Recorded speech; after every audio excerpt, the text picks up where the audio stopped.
చిన్న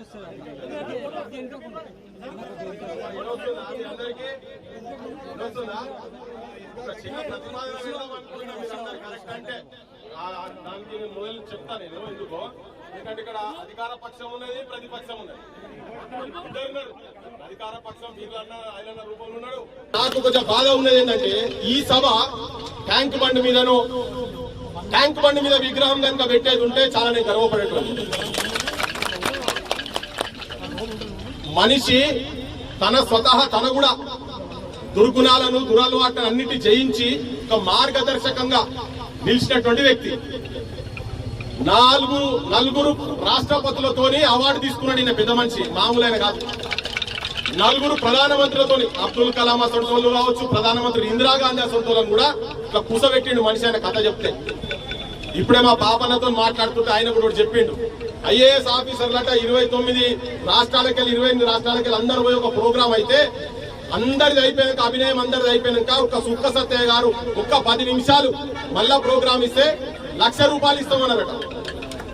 తెలుగే వాళ్ళకి అర్థం కాదు, భాష అర్థం కాదు. ఆయన అప్పటికప్పుడు ఆడేశం మొగేశం మొత్తం అటు ఇటు తీసి కథ చెప్తే ఉత్తర హిందుస్థాన్ ఈ దేశంలో ఉన్నటువంటి విభిన్న భాషలకు సంబంధించిన కూడా అర్థమైనట్టే మళ్ళా 10 నిమిషాల ప్రోగ్రాం చేయించుకున్నారు ఆయనతోటి. ఇలా తెలంగాణ వచ్చిన తర్వాత ఇటువంటి వాళ్ళకు గౌరవం వస్తుంది అనుకున్నాం. ఏమనుకోదు, మా పైసాకు ముంగంటే చెప్తున్నా. గత 10 ఏళ్ళు రాలేదు, ఇప్పుడు 2.5 సంవత్సరాలకి వెళ్ళి కూడా మళ్ళా బాలసుబ్రహ్మణ్యం ఫోటోలో విగ్రహాలు తీసుకొచ్చి అడగబెడుతున్నాం. నేను మీకు అందరికి అడుగుతున్నా, బాలసుబ్రహ్మణ్యం ఒక కిరాయి గొంతు ఆయన ఆడ పెట్టిన ప్రొటెస్ట్ చేసిన. కానీ ఇటువంటి వాళ్ళు ఉండాలా, అటువంటి వాళ్ళు ఉందా జనం చెప్పండి, గట్టిగా చెప్పండి, చెప్పండి. ఎన్టీ రామారావు ఎక్కడ పోయినా ఇప్పటికీ ప్రభుత్వం వాళ్ళు ఏడవైనా ఎన్టీ రామారావు విగ్రహాలు పెడతారట. ఇంకా ఇప్పటికి కూడా మైత్రివనంలో కూడా ఎన్టీ రామారావు విగ్రహం పెడతామని తయారైతుంది. నేను మీ అందరి సమక్షంలో సుక్క సత్తయ్య గారి విగ్రహావిష్కరణ సందర్భంగా నేనేం చెప్పదలుచుకున్నా అంటే, ఎన్టీ రామారావు 254 సినిమాలలో నటించింది. ఆయన ఎంత? 254. అక్కినేని నాగేశ్వరరావు 250 సినిమాలు, 55 సినిమాలు ఆయన. నటశేఖర కృష్ణ ఆయనే ఒక 370 సినిమాల దాకా, 50 సినిమాల దాకా ఆయన నటించి ఈ ముగ్గురు కలిపితే 1000 కూడా దాటలే. కానీ ఈయన ఒక్కడు గంటలు వాళ్ళేంది ఒక్క షాట్ గిట్టు నుంచి గిట్టు చూస్తేందుకు ఒక 10 సార్లు కెమెరాలు తిప్పుతారు. అంతే కదా, డైలాగులు రావు. ఏ అన్నాడు ఇంతకుముందు ఆడ పాట పాడుతున్నా, ఏ అనగా నిజంగా మనిషి వచ్చి ముంగడు ఉన్నాడు అన్నట్టు అనిపించింది. ఈయన పాట పాడితే, ఈయన రాగం తీస్తే, ఈయన డ్యాన్స్ చేస్తే సచినోళ్ళు లేదు, నిద్రపోయిన వాళ్ళు లేచి వచ్చారు కాదు, సచినోళ్ళు లేచి వచ్చినట్టు ఉంటుందండి. ఇది నేను చెప్పు కాదు, గద్దరనే చెప్పింది. సో ఇప్పుడు ఇద్దరు అధికార పక్షం ప్రతిపక్షం ఇద్దరు ఉన్నారు కాబట్టి కులపోలందరూ, కుల బంధువులు అందరు ఉన్నారు. ఒక్క కులం కాదు, అన్ని కులాలు గౌరవించే, అన్ని సమాజానికి ఒక ఆదర్శవంతంగా నిలిచినటువంటి ఒక పెద్ద మనిషిని ట్యాంక్ బండ్ మీద విగ్రహం పెట్టాలని జరిగి ప్రతిపాదన చేస్తున్నారు. వాళ్ళిద్దరు అనుకుంటే అయితే, ఎందుకంటే ఈయన పెడితే నేనే న్యాయంలో పెట్టలేదు కాబట్టి వాళ్ళకి ఏమైనా పేరు వస్తుందని వీళ్ళు అనుకోదు, వాళ్ళు అనుకోదు. ఇద్దరు పెడితే తెలంగాణ ఇద్దరిని గౌరవిస్తుందని చెప్పదలుచుకున్నాడు. సో ఎన్టీ రామారావులు ఇంకా ఇప్పటికీ కూడా అక్కినేని నాగేశ్వరరావులు, ఎన్టీ రామారావులో ఈ విగ్రహాలు జర బంద్ చేయమని చెప్పి మా ఊరు సోపతోనికి జర అక్కడ జర చెప్పన్నా అని చెప్తున్నా. ఇళ్లకు నా మాటగా చెప్పిండు, ఇట్లా పుత్తులు అని చెప్పు, నీ దోస్తు చెప్పిండు, కావాలని ఇంకా జోకమని చెప్పు. తెలంగాణ వచ్చిన తర్వాత ఇంకా ఆ విగ్రహాలు ఎందుకు ఆయన అని చెప్పాలి. వాళ్ళతో మనకేం సోపతి, ఈ మట్టిలో పుట్టి ఎక్కడో గౌరవించుకొని, అసలు ఇక్కడ కాదు ఢిల్లీలో పెట్టాలి విగ్రహం.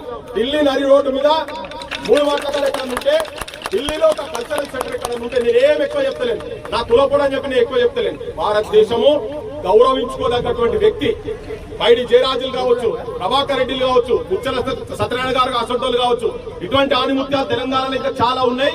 అన్సంగ్ హీరోస్ చాలా మంది ఉన్నారు. వాళ్ళందరినీ అలా మీరు అసెంబ్లీలో మాట్లాడాలి. వాళ్ళతో కానియకుంటే ఇక మీరు ప్రతిపక్ష పాత్ర మీరు ఏం పోషిస్తారో మీరు పోషించాలి. అధికార పక్షం ఇవ్వకుంటే మీరు లొల్లి పెట్టుర్రి, మీ సైడ్ జనం ఉంటారు. ఇది ఒక్కటి మీ అందరి తరఫుకి వెళ్ళి సప్పట్లతో చెప్పండి. అంతేనా? ఎన్టీ రామారావు ఇలా ఉగ్రాలకు మనకు ఎన్టీ రామారావుకు మాట్లాడరాదు, ఎన్టీ రామారావు డైలాగులు కొట్టరాదు. కానీ గంటలు కొన్ని వేల గంటలు ప్రదర్శన చేసిండు. జీవితమే కళను నమ్ముకొని చేసినటువంటి వ్యక్తులకు ఇక్కడ గౌరవం జరగాలి. ప్రాంతానికి ఇట్లా బిడ్డరాములు కావచ్చు చాలా మంది ఉన్నారు.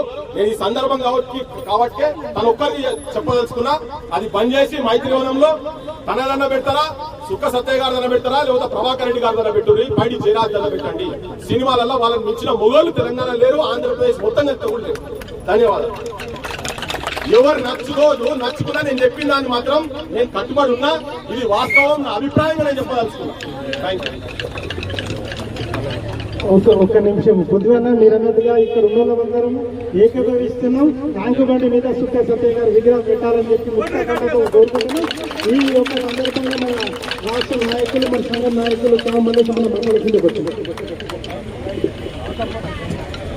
ఉర్దూ కళా సామ్రాట్ స్వర్గీయ సుక్క సత్య గారి విగ్రహావిష్కరణకు ముఖ్య అతిథిగా విచ్చేసిన ప్రభుత్వ పేరు లైలయ్య గారికి, పెద్దలు ఈ మనందరి జనగామ అభిమాన నాయకులు పల్లా రాజేశ్వర గారికి, పృథ్వీరాజు గారికి,